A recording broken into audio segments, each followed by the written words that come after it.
నమస్కారం, welcome to I dream. ధర్మ మార్గం కార్యక్రమానికి స్వాగతం. నేను మీ విజిత. ప్రస్తుతం మనతో పాటు ఉన్నారు ప్రముఖ జ్యోతిషులు అయ్యపు శ్రీ కృష్ణ సుధీ గారు. ఇప్పుడు వారితో మాట్లాడి మరిన్ని విషయాలు తెలుసుకుందాం. నమస్కారం అండి. నమస్కారం అండి. గురువుగారు, మనకు సూర్యగ్రహణం రాబోతుంది అక్టోబర్ 2వ తారీఖున అని చెప్పి చెప్తున్నారు. అయితే మనకు గ్రహణాలే లేవు ఈ సంవత్సరంలో మనకు అని చెప్పి, అసలు ఉన్నా కూడా వర్తించవని చెప్పి కూడా మనం ఉగాది పంచాంగ శ్రవణం సమయంలో చాలామంది చెప్పడం కూడా జరిగింది. అయితే నిజంగా గ్రహణం అనేది మన దగ్గర ఉందా? మనం నియమాలు పాటించాలా?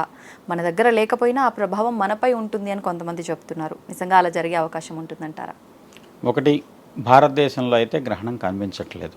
ఓకే, ఆంధ్రప్రదేశ్లో కాదు, పూర్తి భారతదేశంలో ఎక్కడ గ్రహణం కనపడటం లేదు. ఓకే, అయితే కనబడినంత మాత్రం చేత ఆ గ్రహణం వచ్చేసేసి మన మీద ఏమీ ప్రభావం చూపెట్టదు.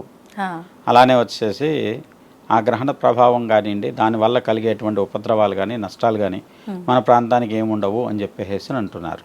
ఓకే, అయితే దీంట్లో ఒకటి గమనించాలి మీరు. సూర్యుడు, భూమి, చంద్రుడు ఒక సరళ రేఖ మీదకి వచ్చినప్పుడు పౌర్ణమి అమావాస్యలతో కలిసి కానీ సాధ్యపడదు. వచ్చిన సమయంలో రాహుకేతువులు కూడా అదే దారిలో కనుక్కుంటే అది రాహుగ్రస్త గ్రహణము, లేదంటే కేతుగ్రస్త గ్రహణం. ఓకే, రాహుకేతువులను వచ్చేసేసి ఛాయాగ్రహాలని అంటారు. మన జ్యోతిష్యంలో కూడా రాహుకేతువులకి వాళ్ళ సొంత ప్రాధాన్యత ఏమీ లేదు. ఏ రాశిలో ఉంటే, ఎవరి చేత కలిసి ఉంటే, ఎవరి దృష్టిలో ఉంటే వాళ్ళ ప్రభావాలు ఇస్తారు. మన దీంట్లో చెప్పేది కూడా భూమి యొక్క ఛాయ, లేదంటే చంద్రుడి యొక్క ఛాయ. అవి రెండు కలిపి ఒకటి రాహు, ఒకటి కేతు, నోట్స్ అంటున్నాం, నథింగ్ బట్ నోట్స్. దానివల్ల గ్రహాలు ఒక రకమైనటువంటి ఒకే సరళ రేఖలో. ఇదేంటంటే రవిని ఆత్మకారకుడు అంటున్నాం. మన సోల్ అయితే ఏదైతే ఉందో అది రవి. చంద్రుడు మనఃకారకుడు. అలానే భూమి మన యొక్క శరీరం అనుకోండి. భూమి మీద మనం ధాతు యుక్తంగా ఉన్నటువంటి శరీరం పంచభూతాత్మకం. ఈ శరీరం ధాతుయుక్తంగా ఉంటుంది. అది భూమి నుంచి ఏర్పడిన పంచధాతువులతో ఏర్పడేది. ఇలాంటి మూడు ఒకే సరళ రేఖలోకి వచ్చినప్పుడు భూమి మీద ఎక్కడున్నా దాని ప్రభావం ఉంటుంది. ఓకే, అందులో 1 సంవత్సరం కాలంలో ఎక్కువ గ్రహాలు వచ్చినప్పుడు ఎలా అంటే, మీకు తెలుగు ఉగాది దగ్గర నుంచి తీసుకుంటే ఇది మొత్తం 4 సార్లు సంభవిస్తుంది గ్రహణాలు. అదే భారతదేశంలో కనపడట్లేదు, అది వేరే విషయం. కానీ ఏంటంటే మనకు పగలైనప్పుడు చంద్రుడు అవతల వైపు ఉంటాడు కాబట్టి రాత్రిపూట ఉంటే చంద్రగ్రహణం కనపడుతుంది. ఆ భూమికి అవతల వైపున, ఎందుకంటే ఈ గోళంలో కాకుండా, ఈ భాగంలో కాకుండా ఆ భాగంలో కనపడుతుంది. అలానే మనకి వచ్చేసేసి రాత్రి అయినప్పుడు సూర్యగ్రహణం వస్తే ఆ అవతల భాగంలో కనపడుతుంది. ఇవి ఎక్కువ ఆ భాగాన్ని ప్రభావితం చేస్తున్నాయి. తద్వారా నష్టం కానివ్వండి, దాని ప్రభావ తీవ్రత కానివ్వండి ఆ దేశాల మీద ఖచ్చితంగా ఉంటుంది, ఉండి తీరుతుంది. అలానే ఒక తెలుగు పంచాంగం కానివ్వండి, ఇంగ్లీష్ క్యాలెండర్, ఒక క్యాలెండర్ ఇయర్లో 2 గ్రహణాలు వెంటనే వస్తే ఒక ఫలితం, 4 గ్రహణాలు ఒక సంవత్సరంలో వస్తే దాని ప్రభావం తీవ్రంగా ఉంటుంది. దీనికి కొన్ని ఉదాహరణలు చాలా పూర్వకాలంలో కూడా చెప్పారు. మహాభారత యుద్ధ సమయంలో వెంటనే గ్రహణాలు వచ్చినాయి. సూర్యగ్రహణం యుద్ధం జరుగుతున్న సమయంలో వచ్చింది. ఆ సమయంలోనే వచ్చే సైంధవుడిని సంహరించడానికి విష్ణువు చక్రం అడ్డం వేసి, శ్రీకృష్ణుడు చక్రాన్ని అడ్డం వేసిన దానికి సూర్యాస్తమయం అయిపోయిందని బయటకు వచ్చిన సైంధవుడిని సంహరించాడు అర్జునుడు. అది ఒక గ్రహణం కింద చెప్పడం జరిగింది. అదొకటి ఉదాహరణ. తర్వాత కాలంలో మనకి ఎప్పుడైతే ఇలాంటి గ్రహణాలు వరుసగా వస్తున్నాయో, వెంటనే గ్రహణాలు వచ్చినప్పుడు ఒకే ఎనర్జీ అదే రకమైనటువంటి వైబ్రేట్గా వచ్చినప్పుడు ఖచ్చితంగా దానివల్ల ప్రభావ తీవ్రత ఎక్కువగా ఉంటుంది, నష్టం. ఇవి మీరు గమనించినట్లయితే ఎక్కువగా ఇండియన్ ఓషన్, పసిఫిక్ ఓషన్ మధ్య, అలానే పసిఫిక్ ఓషన్ అను అట్లాంటిక్ ఓషన్ మధ్య ప్రాంతాలు ఇది ఎక్కువగా సంభవిస్తున్న ఈ సమయంలో వచ్చినటువంటి గ్రహణాలు ఈ సంవత్సరం. ఈ గ్రహణాల ప్రభావం ఆ దేశాల మీద చాలా దారుణంగా ఉంటుంది. ఒక రకంగా చెప్పాలంటే సూర్యగ్రహణం తర్వాత అతి తీవ్రమైన భూకంపం కానివ్వండి, సునామీ లాంటిది కానీ తప్పనిసరిగా రావచ్చు. ఓకే, అంటే మనం నివసించే ప్రాంతాన్ని బట్టి అక్కడ ఉన్న ప్రజలకు వర్తిస్తుందా, లేదంటే ఇప్పుడు మన భారతదేశంలో ఉన్న వాళ్ళు విదేశాల్లో ఉండే వాళ్ళు కూడా ఉన్నారు కదా, వాళ్ళకు కూడా వర్తిస్తుందా? అక్కడ ఎవరుంటే వాళ్ళకి వర్తిస్తుంది. ఆ ప్రాంతంలో ఎఫెక్టెడ్ ఏరియాలో ఎవరున్నా. ఇంకొకటండి, మనకి మీరు గమనిస్తే 2004లో సునామీ వచ్చింది. దానికి ముందు 3-4 నెలల ముందుగా సూర్యగ్రహణం సంభవించిన తర్వాత దాని ప్రభావం వల్ల వచ్చినటువంటి సూర్యగ్రహణం మన దేశంలో సునామీని తెప్పించింది అంట నేను. దానికి ఏంటంటే కొన్ని గ్రహాలు కొన్ని చోట్ల ఉన్నప్పుడు, ఇప్పుడు మీకు ఇంకొక ఎగ్జాంపుల్ మాట్లాడచ్చు. 1977లో వచ్చినటువంటి దివిసీమ ఉప్పెన, దాని ప్రభావం కూడా దానికి అనుగుణమైనటువంటి గ్రహస్థితులు ఇప్పుడు ఉన్నాయి.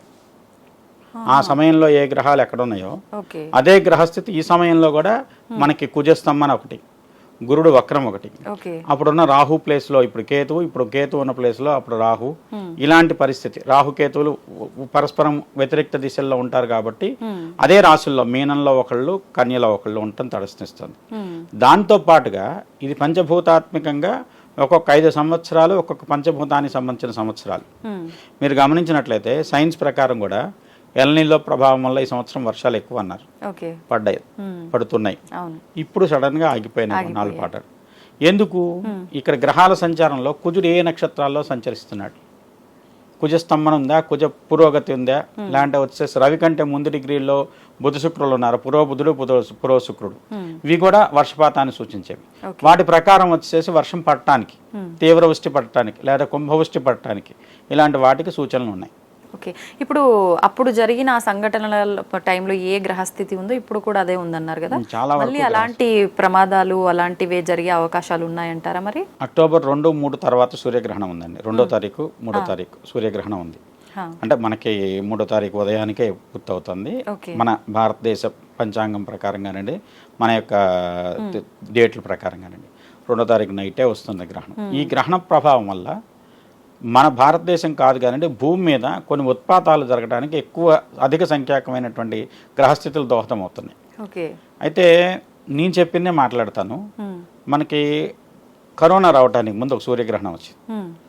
ఆ గ్రహణంలో సూర్యుడు కేతువుతో పాటుగా మొత్తం 5 గ్రహాలు కలిసినాయి, సప్తగ్రహ కూటమి. ఇన్ని గ్రహాలు ఆ గ్రహణం అంటే సూర్యుడితో పాటు బుధుడు ఎక్కువ కలిసే ఉంటాడు, శుక్రుడు దానికి 90 డిగ్రీస్ కంటే ఎక్కువ దూరంలో ఉండడు. అలా మిగతా గ్రహాలు కూడా కలవటం సంభవించిన కారణం చేత తీవ్రమైనటువంటి అంటువ్యాధులు ప్రబలుతాయంటే కొంతమంది హేతువాదులు ఇవన్నీ భయపడటం కోసం మీరు చెప్పే మాట్లాడినారు. వచ్చిన తర్వాత ఏదో కాకతాళీయంగా జరిగిందన్నారు. ఇవన్నీ ఏంటంటే కొన్ని దీని నుంచి ఉపద్రవాల నుంచి సూచనలు ఉన్నప్పుడు ఉత్పాతాలు కలగటానికి సూచన, దాన్ని తప్పించుకోవడానికి పరిహారాలు కూడా చెప్పారు మనకు కొన్ని గ్రంథాల్లో. శాంతి కమలాకరణ లాంటి గ్రంథాల్లో దానికి సంబంధించిన ఉత్పాతాలు ఇలా రావచ్చు, ఈ గ్రహస్థితులు కానివ్వండి ఈ రకమైన గ్రహణాల వల్ల జరుగుతాయి, వాటిని ఎలా అధిగమించవచ్చు, ఏ రకమైన శాంతులు చేయాలి, దీనికి సంబంధించిన పరిహారాలు చెప్పారు. అవి చేసుకున్నట్టయితే, ఎందుకంటే ఊరికే ఇలా జరుగుతుందని భయపెట్టడానికో లేదంటే ఈ రకమైన గ్రహస్థితి వల్ల ఇంత ప్రమాదాలు జరుగుతాయి, ఇంతమంది చచ్చిపోతారు అని చెప్పడానికో జ్యోతిష్ శాస్త్రం లేదండి. ఫలాని గ్రహచారాన్ని సూచయంతి మనీషిణ కోవక్తా తారతమ్యస్య తమేకం వేద సంహిన. చాలా ఉద్గ్రంథాలు రాసిన వాళ్ళు కూడా ఫస్ట్ శ్లోకం కింద దీన్నే పెట్టుకున్నారు. ఎందుకంటే దీన్ని సూచన చేయటంతో వల్ల కొంతమందిని కాపాడడానికి చాలా వరకు అవకాశం ఉంది. ఏ ప్రాంతం అయితే ప్రభావితం అవుతుంది, ఏ ప్రాంతంలో అయితే ఇలాంటి ఉపద్రవాలు వస్తున్నాయి, మనం కరెక్ట్ గా ఏ ప్రాంతంలో సంభవిస్తోంది కూడా చెప్పే అవకాశం ఉంటుందంటారా? దక్షిణ భారతదేశంలో ముఖ్యంగా తమిళనాడు కోస్ట్ ప్రాంతం, అలానే మన ఆంధ్రప్రదేశ్లో నెల్లూరు దగ్గర నుంచి కింద భాగం, అలానే వెస్ట్రన్ కోస్ట్లో కూడా ఒక సైక్లోన్ వచ్చే అవకాశం, గుజరాత్ ప్రాంతంలో తీర ప్రాంతంలో అటు కూడా వచ్చే అవకాశం ఉంది. నవంబరు, డిసెంబరు ఈ 2-3 నెలల్లో సహజంగా. ఇప్పుడు మీరు గమనిస్తే మామూలుగా దానికి ఇది జ్యోతిషాస్త్రమైనటువంటి విశ్లేషణ కూడా అవసరం లేదండి. మనకి సీజన్ స్టార్ట్ అయినప్పుడే ఫస్ట్లో వచ్చేటువంటి సైక్లోన్స్ ఎక్కువ ఒరిస్సాను, ఆంధ్రప్రదేశ్, వైజాగ్, తర్వాత వచ్చేసి మన ఈ బందరు లాంటి వచ్చేసి ఒంగోలు వరకు తీరం దాటుతాయి. నవంబర్లో వచ్చేసేటువంటి సైక్లోన్స్ మీరు అబ్జర్వ్ చేయండి, ఎప్పుడైనా సరే కూడా తమిళనాడు లాంటి వచ్చేసి నెల్లూరు ఆ ప్రాంతంలో అక్టోబర్, నవంబర్లో వచ్చేటువంటి తుఫాన్లు ఆ ప్రాంతంలో తీరం దాడుతుంటాయి. దీనికి ఏ సంవత్సరం గమనించినా మీకు అదే ఉంటుంది. దీనివల్ల ఏంటంటే మనకు అర్థమవుతుంది అంటే ఒక సైక్లోన్ అట్నుంచి వచ్చేటువంటి గాలులు, ఎందుకంటే నైరుతి ఋతుపవనాలు వచ్చేది, నైరుతి ఋతుపవనాల నుంచి వచ్చేటువంటి గాలి యొక్క వేగం కానివ్వండి, దిశ కానివ్వండి, దాని ప్రకారం ఏ ప్రాంతం ఎఫెక్ట్ అవుతుందో చెప్పచ్చు. ఓకే, మరి ఇప్పుడు సమస్య ఉంది అని తెలుస్తుంది, ఇంతకు ముందున్న గ్రహస్థితులే ఉన్నాయని తెలుస్తుంది, అలాంటి ఇబ్బందులు వచ్చే అవకాశం ఉందని తెలుస్తుంది, వాటికి పరిష్కారాలు కూడా మనకు పెద్దలు చెప్పారు, ఉన్నాయి మన గ్రంథాల్లో అన్నారు కదా, ఏంటండి పరిష్కారం? ఖచ్చితంగా ఏ ప్రాంతం అయితే ప్రకృతి వైపరీత్యాలకు గురి కాబడుతుందో ఆ ప్రాంతంలో వచ్చేసి సౌర సంబంధమైనటువంటి యాగం కానివ్వండి, సౌర సంబంధమైనటువంటి పూజా విధానంలో దానికి సంబంధించినటువంటి యాగం, అలానే వచ్చేసి నారసింహ శాంతిని ప్రత్యేకంగా చెప్పారు. దానికి కూడా ద్రవ్యంగా కూడా పెద్ద విలువైనటువంటి బాగా ఎక్కువ ఖర్చు పెట్టే ద్రవ్యాలు కాకుండా తిప్పతీగ, గుడూచి సహిత గరిక ఉంటుంది కదా, గరికతో కూడుకున్నట్టు తిప్పతిప్పుతో కలిపి నారసింహ శాంతి చేయమన్నాడు. ఓకే చేస్తే ఆ ప్రాంతంలో జరగబోయేటువంటి ప్రకృతి వైపరీత్యాల నుంచి రక్షణ కలుగుతుంది అని చెప్పారు. శాంతి కమలాకరంలో ఉంటుంది ఓకే. అయితే ఇప్పుడు గరిక అన్నారు కాబట్టి నాకు ఇంకొక డౌట్, మనకు గ్రహణాలు అనగానే గరికతో ముడిపడి ఉంటుంది ఖచ్చితంగా. గ్రహణం పట్టు విడుపుకి మనం పట్టు సమయం ఎప్పుడైతే ఉందో దానికన్నా ముందుగానే గరిక తీసుకొచ్చి ఆహార పదార్థాల్లో వాటిల్లో వేసి పెడుతుంటారు, అలా ఇంటి గుమ్మం దగ్గర వేసి పెడుతుంటారు. ఏంటండి గరికకు దానికి ఉన్న గరిక కాదండి, దర్భ. దర్భ అంటే ఇవన్నీ ఒక సిమిలర్ జాతులే కానీ దర్భకి విశేషం ఉందండి. మనకు పురాణోక్తంగా చెప్పాలంటే మన పురాణాల ప్రకారం ఇతిహాసాల ప్రకారం గరుత్మంతుడు తన తల్లి యొక్క దాస్యం తొలగించడం కోసం దేవతల దగ్గర ఉన్నటువంటి అమృత భాండాన్ని తెచ్చి నాగులకు ఇస్తానని చెప్పి ప్రమాణం చేస్తాడు.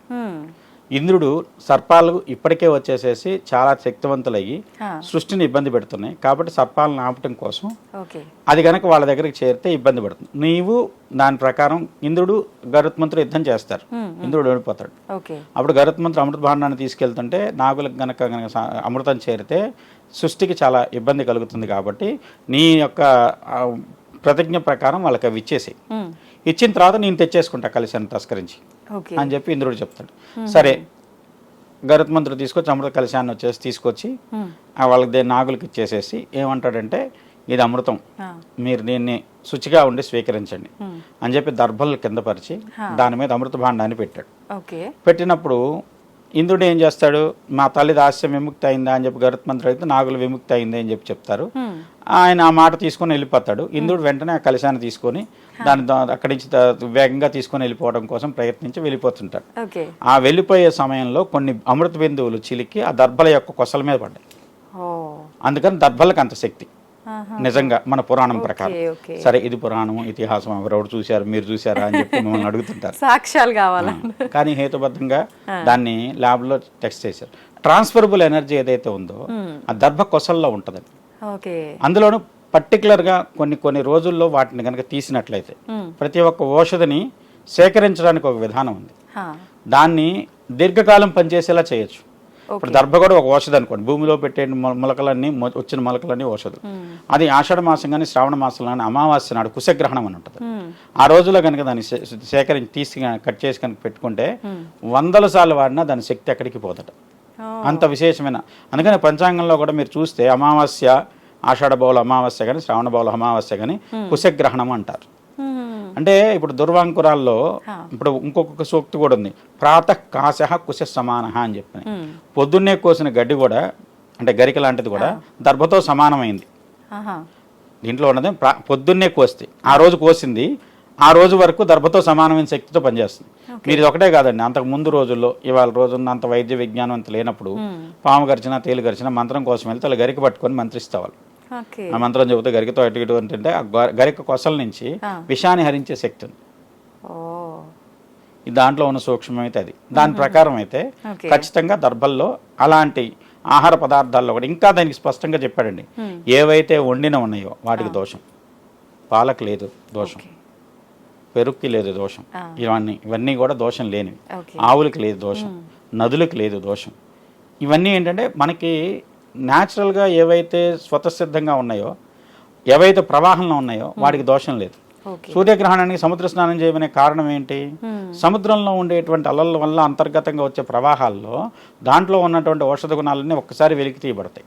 ఆ సమయం సూర్యగ్రహణం అయిన తర్వాత సముద్ర స్నానం చేస్తే శారీరకంగా ఉండేటువంటి రుగ్మతలు పోవటం కాకుండా శరీరంలో ఉండేటువంటి అంతర్గతమైనటువంటి శక్తి స్థానాలు చాలా బలీయంగా యాక్టివేట్ అవుతాయి. దానివల్ల ఇంటర్నల్ గా మన యొక్క ఆత్మశక్తి పెరుగుతుంది. అది నిజంగా దాంట్లో ఉన్న సూక్ష్మం అది. ఓకే, మొత్తానికి దర్భ గరిక కాదు, గరిక వేరు. గరిక కూడా ఉంది, దానికి ప్రాధాన్యత ఉంది. కానీ దర్భ ఏంటంటే అమృత తుల్యమైంది. దర్భ ఏంటంటే దర్భ తర్వాత స్థానాల్లోకి వస్తాయి. ఇవన్నీ ఒకే జాతి అయినా కూడా బరహిస్ ఉంటుంది మధ్యలో. అలానే రెల్లు ఉంటుంది, రెల్లుని తీసేసేయలేము. రెల్లు అంటే సన్నగా ఉంటాయి కొసలు. సుబ్రహ్మణ్య స్వామి పుట్టింది రెల్లు పొదలు, అందువల్ల శరవణ భవుడు.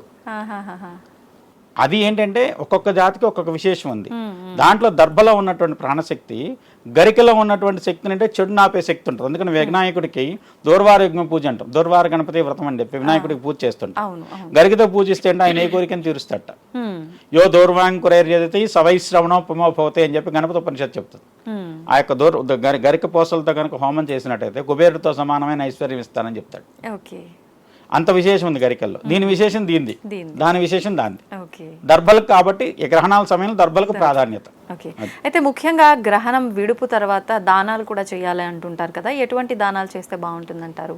సూర్యగ్రహణం అయితే సూర్యుడికి సంబంధించింది ఓకే ఏదైనా కావచ్చు. అంటే గోధుమలు కానివ్వండి, రాగి పాత్ర కానివ్వండి, రాగి ప్రతిమలు కానివ్వండి, ఓకే అలానే వస్తూ సూర్య సంబంధమైనటువంటి ప్రభావాన్ని ఉండేటువంటివి.